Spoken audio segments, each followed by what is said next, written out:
Previously on Mascot Mayhem. Colorful characters come and go as relocation reshuffles the NHL. A mascot boom enlivens the 90s, and a tongue incident fuels a long-running feud in the Battle of Alberta, a feud that's about to be settled. These are the origin stories of cartoon characters brought to life. As Aesthetics presents Mascot Mayhem, a fuzzy history of the NHL.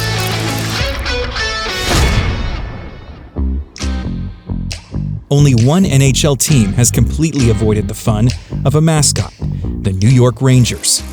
But it's not an original six thing to dip out on dynamic characters, as we're about to see. You know Youppi, right?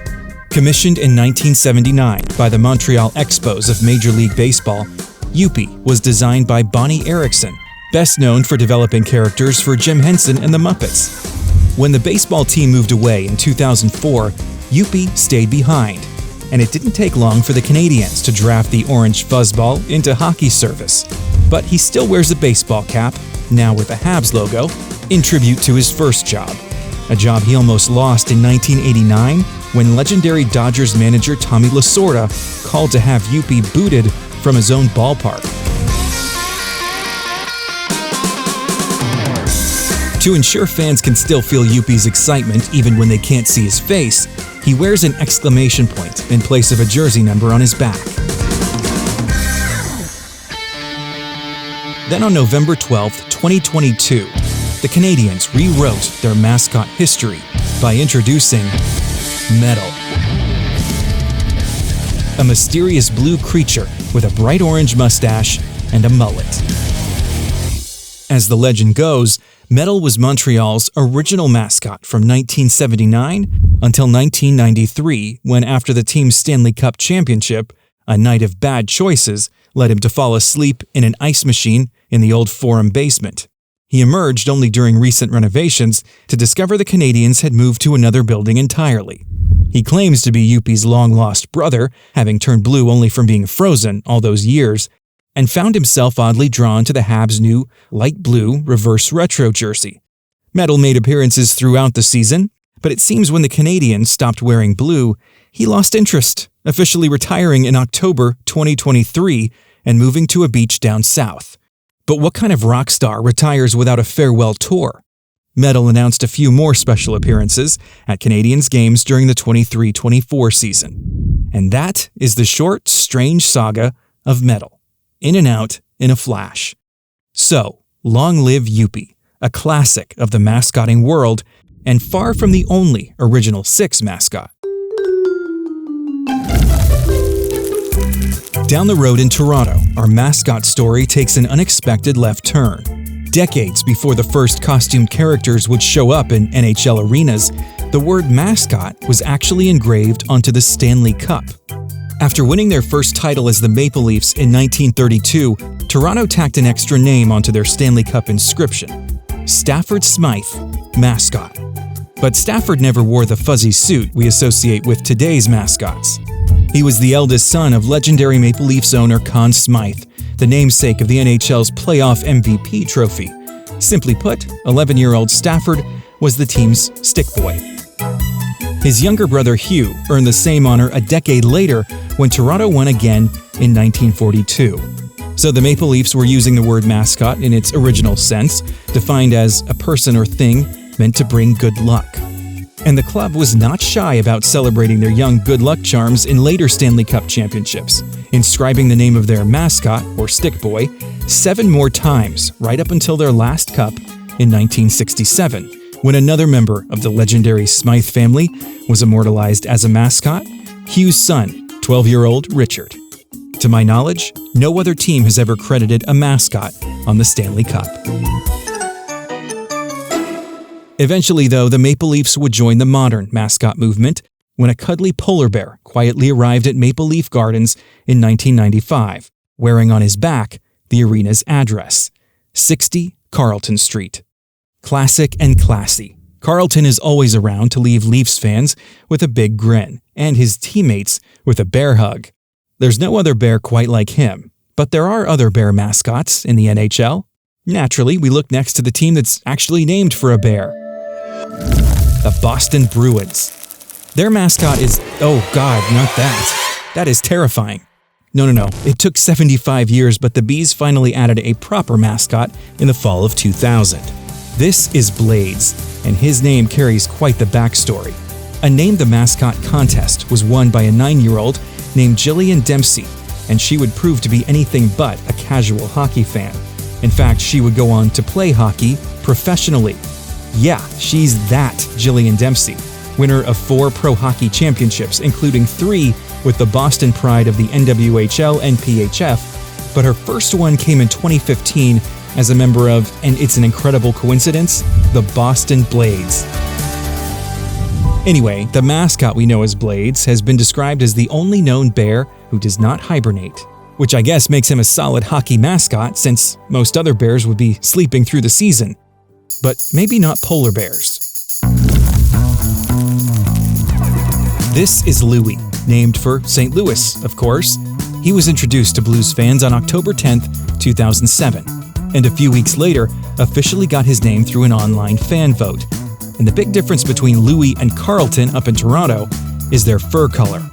As the story goes, Louie was born in a small town near the Arctic Circle and was unlike other polar bears. Instead of having white fur, his was blue. So when he heard about a hockey team called the Blues, he set out to find them and become their biggest fan. Louie's highlights include meeting the goat and once giving a piggyback ride to a goat. The following season, another bear-like creature came from the north and sort of stayed there. Nordy is said to have been found skating the frozen lakes and ponds of northern Minnesota. He's a wild animal, but no one's really sure what kind. Perhaps a reference to the competing claims about the mysterious silhouette depicted in the wild's own primary logo. Regardless, Nordy's looks are inextricably tied to that design, with very similar trees apparently imprinted on his skin. Unless that's simply a style choice, like his mullet. Unlike other mascots who wear single or double-digit jersey numbers, Nordy wears 18,001. The number 1 was, of course, retired for Wild fans on opening night in 2000, and rather than wearing the overused 00, Nordy went in a different direction entirely. Having joined the team 8 years after its launch, he simply takes his place in line after a sold-out crowd of 18,000 fans at XL Energy Center. That famous Minnesota politeness shining through. And then there's his frenemy. This anthropomorphic black hawk is an alternate interpretation of the Chicago Blackhawks brand, and his name is a play on the team's secondary logo, which depicts a pair of tomahawks. So his name is Tommy Hawk. He also sports a mohawk, with the familiar feathers from the club's primary logo right there on the back of his head. Tommy was even named the NHL's Mascot of the Year for 2023, and then got to meet his hero that summer. And in case anyone was wondering why penalty calls always seem to go the Hawks' way, let's just say Tommy has made a few, friends. Kidding. It's just a joke. I wouldn't want him to, beat me up. Yikes. Let's move on to a couple of newer NHL mascots. In 2016, the Edmonton Oilers finally welcomed a mascot of their own, as Hunter made his debut with the team. He's a Canadian Lynx, the NHL's 5th big cat mascot, joining Sabretooth, Nash, Sparty, and Bailey. His introduction coincided with the opening of Rogers Place, but Hunter claims to have been born on Leap Day in 2012, apparently. He wears jersey number 72 in reference to the founding year of the Oilers franchise in the WHA. In fact, that's also where he got his name. Wild Bill Hunter was the founder of the WHA and original owner of the Oilers, so a fitting tribute. While Hunter is one of the newest mascots in the NHL, his chief rival is one of the oldest. Remember Harvey the Hound down in Calgary? Remember that run-in he had with Oilers coach Craig McTavish? So guess who turned up to give Hunter a bit of a history lesson? Hunter, pay attention. Here's your target, Harvey the Hound. Midway through his inaugural season, he got some extra coaching from the one and only. Then in 2021 at the Battle of Alberta golf tournament, Hunter reunited some old adversaries to bury the hatchet. As mascot moments go, these have got to be among the most memorable. When the Golden Knights arrived on the NHL scene, a new mascot was not far behind. Chance debuted at home game number 2 on October 13th, 2017. Yeah, they have their Golden Knight who puts on a big show before every game with a sword and everything, but everyone knows the real star is Chance. So what is he anyway? The Knights tell us he's not a dinosaur, or a gecko, or the Thing from the Fantastic Four. Nope, Chance is a Gila monster, a venomous lizard native to the American Southwest. In fact, the Gila monster had already been seen in NHL team branding long before Chance arrived. The lizard on the shoulder of the Coyotes' original third jersey and both of their reverse retros, that is a Gila monster. Still, Vegas does it like no one else. Chance's costume is one of a kind. Check out the iridescent scales on the back of his head. Even his skin has been known to change color, from a flat yellow in his early days to a sparkly gold to match that Knights home jersey.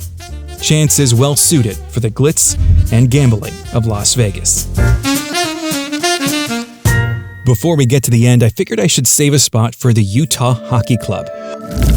A new NHL team set to play its first season without a proper nickname or logo. So it'll surely be without a mascot, right? I wonder about that. Given that UHC is owned by the same group that owns the NBA's Utah Jazz and will play out of the same arena, I would not be shocked to see Jazz Bear make an appearance at hockey games. No official word that I'm aware of, just a hunch. But for what it's worth, the gallivanting Grizzly made his debut in 1994 and was inducted into the Mascot Hall of Fame in 2006. Now he could have the chance to join the ranks of other multi-sport mascots, just like Youppi. And that leaves us with one final team.